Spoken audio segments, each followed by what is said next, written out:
일단 응애 역사에 대해서 아셔야 돼요. 응애라고 하면은 이제 양봉에서 하도 말이 많이 나오니까 양봉이랑 관련된 어떤 생물인 줄 알았는데 사실은 동아시아 토종입니다. 아시아에서 토종으로 서식하던 기생생물이에요. 기생에서만 살 수 있는 기생생물입니다. 얘네들은 서양 게 아니라 아시아 겁니다. 제일 처음에 어디서 나왔냐면은 이제 동아시아라고 하면은 여러분들이 딱 이렇게 생각하시면 돼요. 인도를 기점으로 해가지고 우리가 흔히 부르죠. 인도 기점에서 얘네들 동남아시아고요. 우리는 동북아시아라고 부릅니다. 이 두 가지를 합쳐서 동아시아라고 부르는데 이쪽에서 살던 기생생물이에요. 이 응애라는 거는. 그래서 토착종이다. 이렇게 알고 계시면 되겠고, 이 동아시아 어디에서 가장 먼저 생겼냐까지는 사실 모릅니다. 근데 그냥 동아시아에서 최초로 발견됐다라고 알고 계시면 되고, 인도네시아에 있는 자바섬에서 1904년에 첫 발견됐습니다. 자바섬이라는 거는 여기 있는 섬인데 이게 인도네시아의 수도가 있는 섬이에요. 자카르타라고 인도네시아 수도가 있는 섬인데 여기에 서양인들이 이제 옛날에 막 그 저기 제국주의 시대 때 이쪽으로 식민지하고 하면서 온 거예요.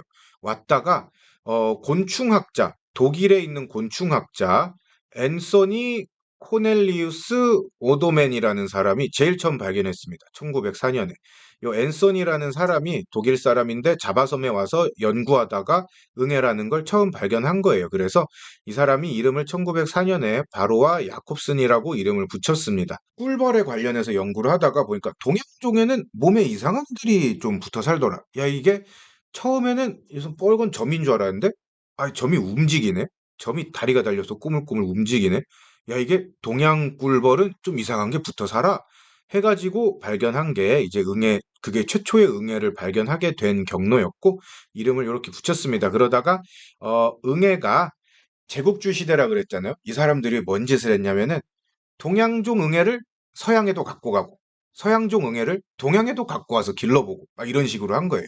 벌을 이렇게 자기들이 섞었죠. 섞으면서 이 동양종 벌에 기생해서 살던 응애가 서양종 벌을 만나니까 서양종 벌에도 기생을 하게 됐습니다. 그래서 처음에는 기생을 잘 안 하다가 어느샌가 눈치를 못 챘는데 어느샌가 보니까 야, 그 동양벌한테 있던 점 우리 서양벌한테도 있던데? 진짜? 뭐야? 언제부터 그랬어? 나도 몰라. 이러면서 이제 그 응애가 결국엔 서양벌한테까지 올라탔다라고 사람들이 알게 됐어요. 알게 되면서 연구를 진행하다 보니까 바로와 야콥슨이라는 응애 말고 언더우디라는 응애도 발견됐고 오보 린더렐이라는 응애도 발견됐고 응애가 알고 보니 한 종류가 아니었네라고 하면서 알게 된 겁니다. 그러다가 최종적으로는 이제 지금 우리한테 가장 많은 악영향을 끼치고 있는 이름이 요거예요. 바로와 디스트럭터.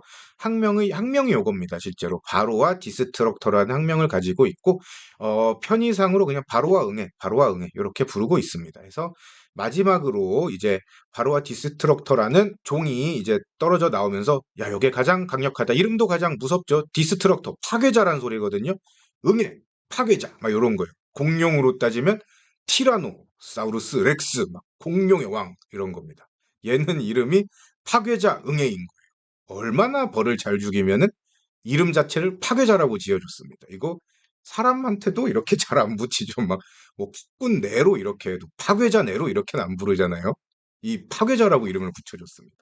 그래서 지금 우리를 가장 속썩이고 있는 건 바로 바로와 디스트럭터라는 놈이다. 근데 이제 바로와 응애 하니까 응애가 우리가 알고 있는 응애가 저기 트란첼 응애, 바로와 응애, 가시 응애 이렇게 세 가지가 있는데 요 세 개만 있는 걸로 알고 계시는데 사실은 응애가 한 12종 됩니다. 자, 적어놨네요. 지금까지 기생하고 있는 응애를 찾아낸 게 12종 되는데 그중에서 우리가 세 종류만 알고 있는 이유는 뭐냐? 다른 응애는 다 벌한테 해를 거의 안 끼쳐요. 벌이 모아놓은 먹이를 먹고 살거나 곰팡이를 먹고 살거나 벌통에서 나온 찌꺼기를 먹고 삽니다. 그런데 우리가 알고 있는 요 바로와 응애, 요 놈이랑 가시응애랑 기문응애죠. 기문응애 요 세 가지만 벌 몸에 기생해서 벌을 죽이기 때문에 우리가 이 세 가지를 많이 알고 있는 겁니다. 자, 그래서 동양종에 기생하던 응애가 이거 동양종보다 몸집도 크고 힘도 안 세네. 몸집은 큰데 좀 만만하네 애가. 야, 우리 얘한테 가서 살자 하면서 서양종한테 가서 살게 된 게 바로 지금 응애 사태를 맞게 된 원인이다라고 알고 계시면 되겠습니다. 요거 보시면은 요 오른쪽에 있는 게 서양종이에요. 요게 서양종이고 요게 동양종인데 딱 보시면은 몸집이 일단은 서양종이 커요. 이렇게 쪽쪽쪽쪽 보시면은 이렇게 거의 한 3mm 정도가 클 텐데 서양종이 크고 그 다음에는 색이 서양종이 좀 더 연합니다. 꿀벌 자체가 동쪽으로 올수록 몸이 검어지는 특징이 있어요. 그래서 서양으로 갈수록 좀 몸이 하얘지고 누래지고 또 아프리카로 갈수록 또 몸이 약간 검어지는 경향이 있는데 어쨌든 서양종이 몸이 좀 더 하얗고요. 하지만 얘는 몸집은 크지만 성질이 좀 더 더럽고 중요한 거는 턱 힘이 약해요. 몸집은 큰데 힘이 약합니다. 근데 성질만 더러워요. 강아지 보면 그렇죠? 치와와들이 딱 그렇습니다. 이게 몸집은 작은데 성질만 더럽습니다. 근데 힘은 없어가지고 큰 개가 쫓아오면 바로 도망쳐요. 막 그런 게 치와와인데 어쨌든 서양종 꿀벌도 좀 그렇습니다. 얘는 힘은 좀 약한데 성질만 더럽게 더러워서 잘 쏴요. 잘 쏩니다. 근데 그게 사실은 장난으로 얘기한 건데 성질이 더러워서가 아니라 턱 힘이 약하다 보니까 턱 힘으로 상대를 제압하기보다는 침으로 제압하는 습성이 발달했고 동양종은 턱 힘이 셉니다. 몸집이 작은데 턱 힘이 좀 더 세요. 그래서 침을 놓기 전에 턱 힘으로 상대를 제압하는 습성이 발달했어요. 그래서 동양종 키우면은 서양종이 쏘는 동안 동양종은 물어뜯어요. 사람도 물어뜯습니다. 심지어. 근데 피부가 물어뜯어지진 않고 간지러운 정도인데 어쨌든 동양종은 턱 힘이 세서 턱을 좀 더 활발하게 씁니다. 그래서 동양종한테 응애가 기생하면은 동양종은 턱 힘이 세기 때문에 응애를 서로 빼줘요. 빼주기 때문에 응애가 피해를 못 끼치는데 서양종은 힘이 약해서 턱 힘이 약해가지고 서로 응애를 빼줄 수가 없습니다. 그래서 서양종한테는 피해를 굉장히 많이 끼치게 됐습니다. 요건 아무래도 진화 과정에서 서양종은 응애가 없는 상태에서 몇 억 년, 몇 천만 년을 살았기 때문에 이제 응애라는 거에 대처할 수단이 하나도 없는 상태인 것 같고 동양종은 응애랑 몇 천만 년을 같이 살았기 때문에 그 진화 과정에서 이제 응애를 대응할 수단이 생긴 것 같아요, 덕킴이. 요 뭐 사진으로 많이 보셨죠? 요즘 응애 관련해서 하도 이슈니까 강의도 많이 들으시면서 사진 보셨을 텐데 우리가 흔히 아는 바로아 응애, 다른 가시응애랑 기문응애는 얘기를 안 할게요. 왜 그러냐면은 연구가 그렇게 많지가 않아요. 연구 자료가. 기문응애랑 가시응애는. 그래서 뭐 여러분들한테 제가 이 시간 들여서 말씀드릴 만큼 많이 자료를 확보하지를 못했습니다. 그래서 바로아 응애만 말씀을 드릴 거예요. 바로아 응애는 요거 뻘건 게 암컷, 요 허연 게 수컷입니다. 요렇게 생겼어요. 요 모습 양봉하면서도 많이 보셨을 겁니다.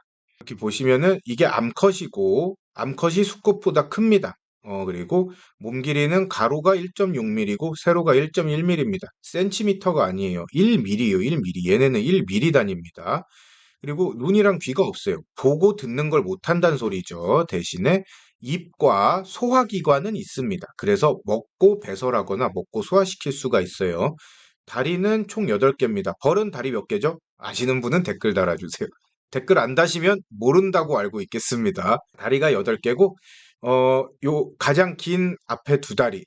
요거는 안테나 역할도 하고, 페로몬, 공기, 빛, 습도, 진동, 온도 등을 감지하는 안테나 역할을 합니다. 그래서 이 다리, 이 다리를 이용해가지고 얘네가, 이렇게 자기가 있는 위치도 알고 지금 벌 상태가 봉군 상태가 어떤지 알고 또 나한테 위협이 오는지 안 오는지도 알고 또 이제 벌의 페로몬 냄새를 맡아가지고 내가 소방에 들어가야겠다 안 들어가야겠다 요거까지 다 알 수 있는 겁니다. 더듬이라고 봐야겠죠, 우리가. 요 더듬이 가지고 얘는 생활을 한다.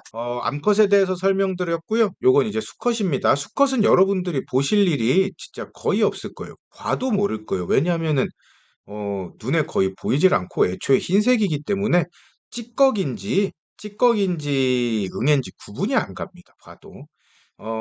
암컷보다 작고요. 몸은 하얀색이고 봉개 안에서만 생존할 수 있어서 밖에서는 관찰이 거의 힘듭니다.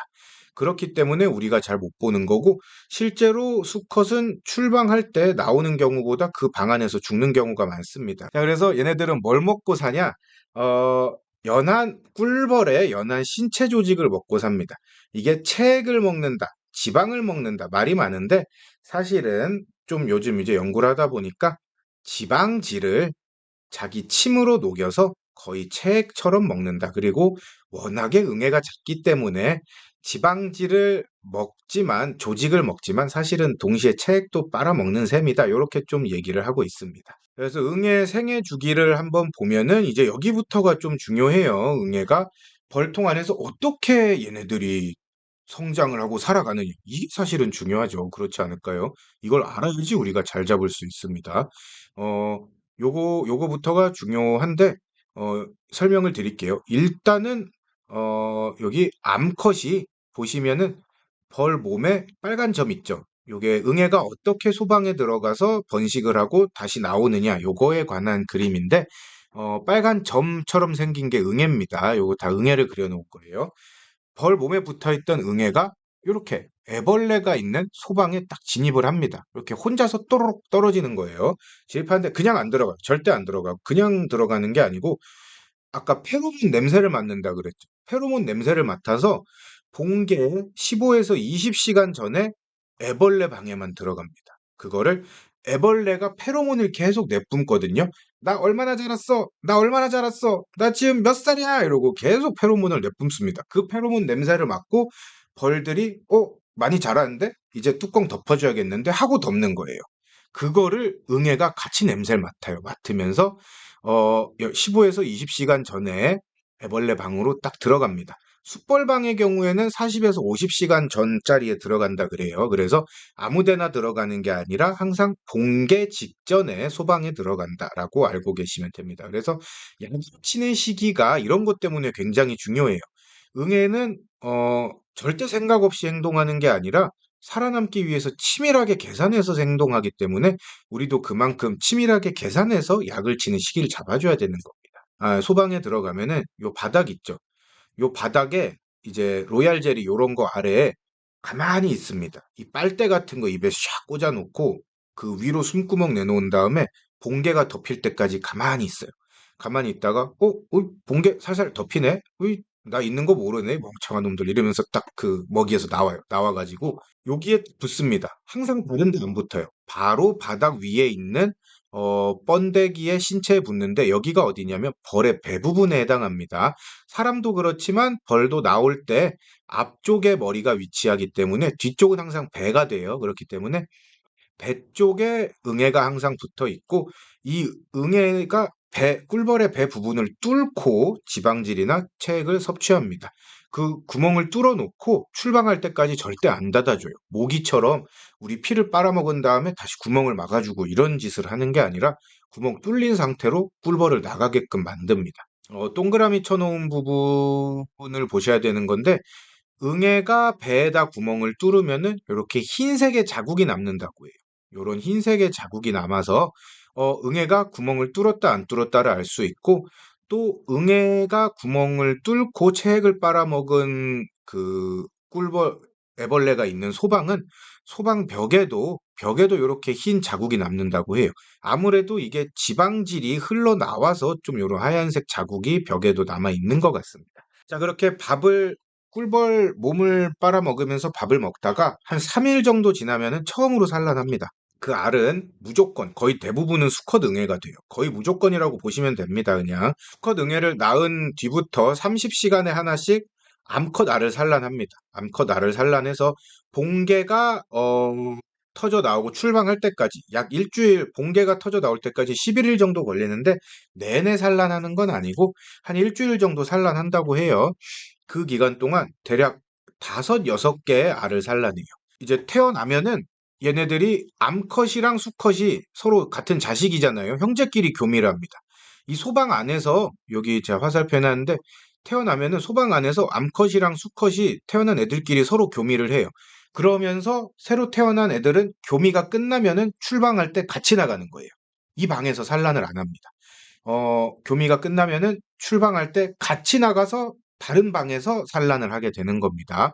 암컷은 나가고 수컷은 이 방 안에서 그대로 죽는 거죠. 암컷은 성충이 될 때까지 7일에서 8일 정도 소요가 된다고 알고 계시면 되고, 한 번 알을 낳을 때 대여섯 마리의 암컷을 낳는다고 했는데, 실제로 나오는 거 보면은 세네 마리만 나옵니다. 왜 그러냐면은, 마지막에 낳은 두 마리 정도는 성충이 될 시간을 확보를 못 한다고 해요. 그래서 마지막 두 마리는 대부분 교미도 못하거나 성충도 못한 상태로 청소를 당하고, 한 세네 마리, 처음 낳은 세네 마리 정도만 성충이 돼서 벌 몸을 타고 나온다고 합니다. 그래서 출방할 때 교미한 암컷 응애도 같이 나오는데 약 네 마리 정도가 이렇게 벌 몸에 붙어서 나옵니다.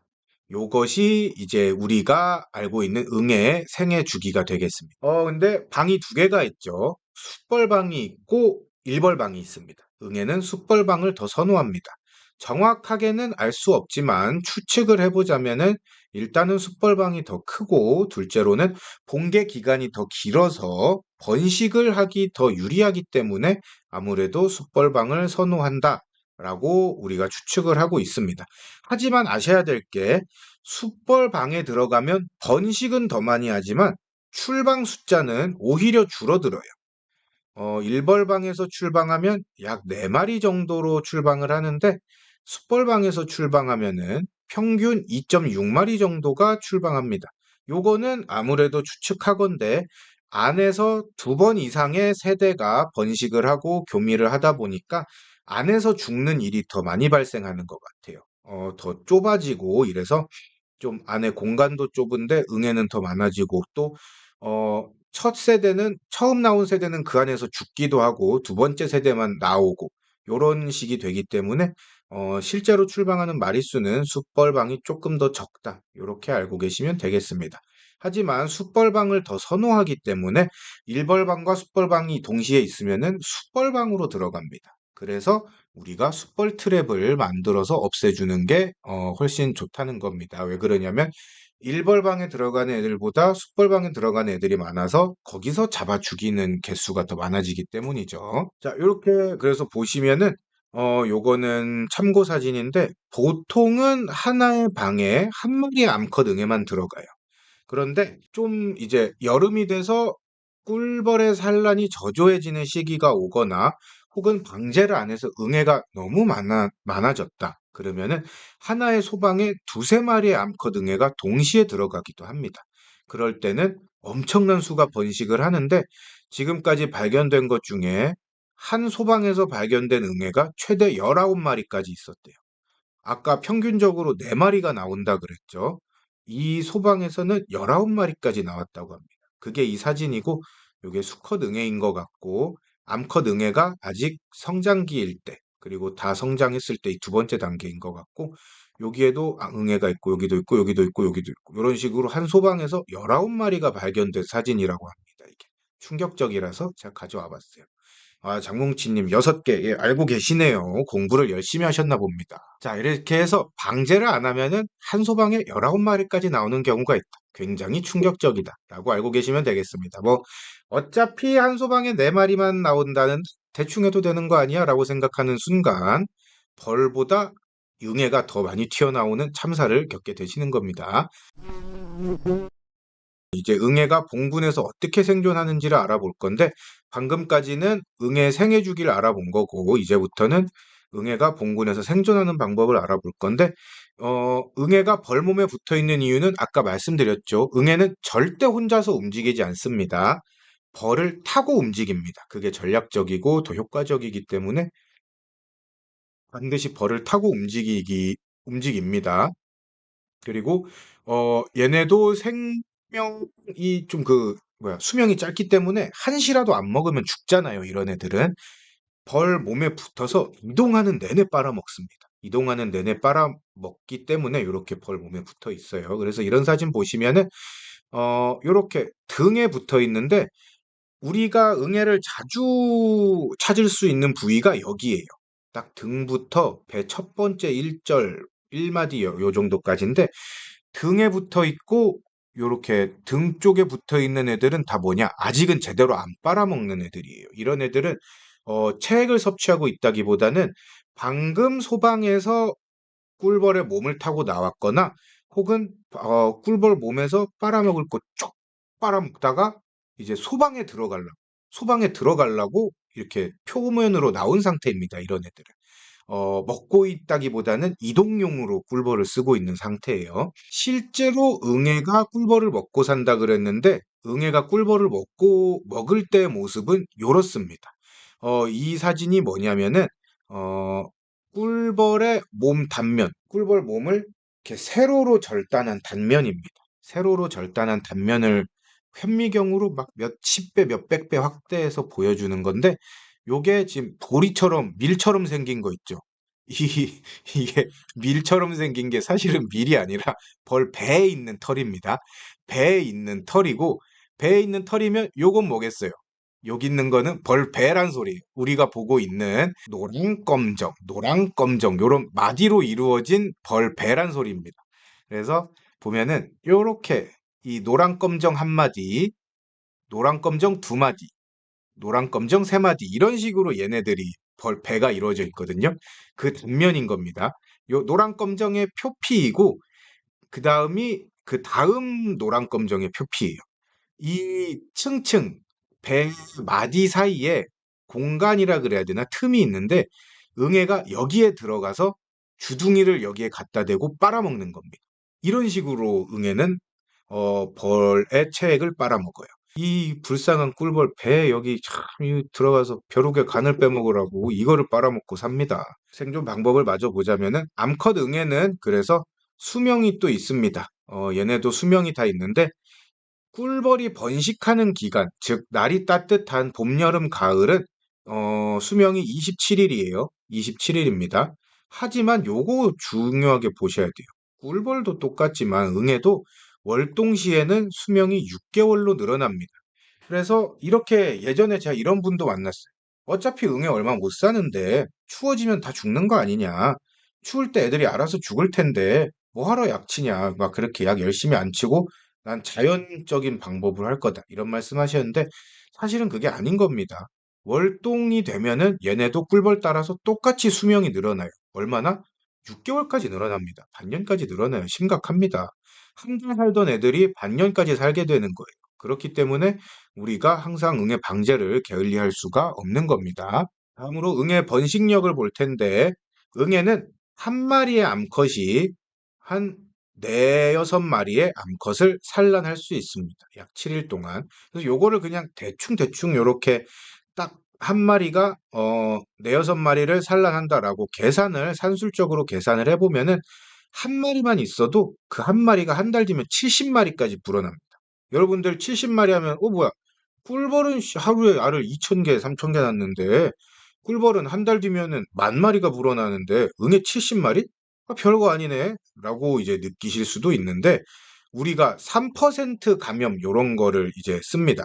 응애가 3% 이상 감염되면은 너무 많이 치명적인 거고 3% 이하로 감염돼야 치명적이지 않다라고 계산을 하기 때문에 꿀벌이 10,000마리 불어날 때 응애가 70마리 불어난다는 거는 상당한 숫자입니다. 그렇게 좀 아셔야 돼요. 왜 그러냐면은 1%만 해도 100마리잖아요. 1%만 해도 100마리인데 한 달 동안 꿀벌이 한 달 동안 10,000마리 불어날 때 뭐 얘네는 이제 한 달 동안 거의 1%씩 불어난다는 거니까 처리 잘못하면은 한순간에 그냥 3% 감염되는 거 한순간입니다. 그래서 결론적으로 말씀드리면은 응애의 번식력은 4배수다. 응애는 약 4배수로 번식한다. 이렇게 알고 계시면 돼요. 응애는 4배수로 번식하기 때문에 뭐, 좀 우리가 너무 이번 달에 뭐 약 쳤으니까 앞으로 대충 해도 되겠지 이렇게 안일하게 있으면 안 된다. 지금 100마리 있으면 다음 출방 시기엔 400마리가 될 거고 다다음 출방 시기에는 1600마리가 된다. 이런 식으로 생각하시면 됩니다. 방금 말씀드린 응애는 4배수로 번식한다를 그래프로 나타낸 거예요. 요거는 응애를 아예 그냥 방제를 하지 않았을 때 응애를 방제하지 않았을 때 어떤 식으로 결과가 나오냐라는 걸 표현해 놓은 그래프인데 요 노란색 선이 저기 꿀벌입니다. 노란색 선이 꿀벌이고 빨간색 선이 응애의 숫자를 나타내는 그래프예요. 보시면은 꿀벌은 6월 달 6월 달에 가장 많이 번성합니다. 어느 나라든 사계절이 있는 나라는 6월 달에 가장 많이 번성해요. 가장 많이 번성하고 응애는 8월 달에 가장 많이 번성합니다. 그래서 6월 달에 꿀벌이 가장 많이 번식을 하면은 그때부터 응애는 이제 기생할 환경이 잘 갖춰지는 거잖아요. 그때부터 폭발적으로 번식을 해서 만약 방제를 안 하게 되면은 8월 달 되면은 꿀벌 숫자가 응애 숫자를 추월하게 된다. 라는 그래프를 놔둔 거고, 실제로 숫자가 추월하는 건 아니지만 그 비율이 추월한다는 겁니다. 살고 있는 비율이 추월한다는 걸 나타내는 그래프인 거고, 실제로 우리가, 이때 8월 달에 그 꿀벌이 사라지거나 죽거나 혹은 응애 피해를 가장 많이 보죠. 그 이유가 바로 이것 때문에 그렇습니다. 자, 그래서 응애 생리를 보면서 제가 마지막으로 결론으로 말씀드리고 싶은 거는 응애는 이런 식으로 번식력이 어마어마하고 심지어 자기의 수명을 꿀벌의 수명 사이클과 동기화시켜 놨어요. 꿀벌이 봄, 여름, 가을에는 한 달 45일 사니까 지도 봄, 여름, 가을에는 한 달 삽니다. 그리고 꿀벌이 겨울에는 반년 사니까 지도 따라서 겨울에는 반년 삽니다. 이런 식으로 꿀벌과 수명을 동기화시켜 놓을 정도로 똑똑한 애들이고 또 절대 허투루 행동하지 않는다. 치밀하게 계산해서 번개가 덮이기 직전의 소방에만 들어가고 움직일 때도 항상 벌의 배에 들어가서 벌의 등에 올라타서 움직인다. 이렇게 치밀한 애들이기 때문에 응애는 대연 처리를 할 수가 없습니다. 무조건 인위적인 방제가 답이다. 인위적인 방제가 답이다. 오늘 말씀드리고 싶은 거는 요게 핵심입니다. 이렇게 응애는 똑똑하기 때문에 무조건 인위적인 방제를 하셔야 되는 겁니다. 옛날에 이제 이렇게 꿀벌 실종 있기 전까지는 응애에 관해서 많이들 관심이 없을 때는 그런 말씀들도 많이 하셨어요. 쌀만 치고 이런 약을 치는 것 자체가 좀 친환경적인 양봉이 아니라고 생각하기 때문에 약 자체를 안 치려고 한다. 응애를 꿀벌이 알아서 이겨낼 수 있게끔 해주려고 한다라고 말씀하셨는데, 어, 딱 단언해서 말씀드리자면은 너무너무너무 잘못된 생각입니다. 그렇게 키우시려면은 한 봉을 키우셔야 하는 거고요. 그렇게 키우시려면 한 봉을 키우셔야 하는 거고, 서양벌, 양봉은 진화론적인 관점에서 응애에 대해서 대응을 전혀 못한 상태로 진화를 해왔기 때문에 무조건 사람 손으로 응애를 잡아줘야 되는 겁니다. 그래서 응애 관리는 절대 자연으로 하시면 안 됩니다. 항상 양봉인의 방제 상태가 응애의 번식을 잡는 핵심 열쇠입니다. 응애를 처리하실 때 꿀벌이 이겨내도록 한다. 이거는 몇 천만 년간 반복된 진화의 과정 없이는 절대 유도할 수가 없는 거기 때문에 적어도 우리가 살아있는 동안은 사람 손으로 반드시 응애를 잡아줘야 되고 양봉인이 그 핵심 열쇠라는 거를 알아주시면 좋겠습니다.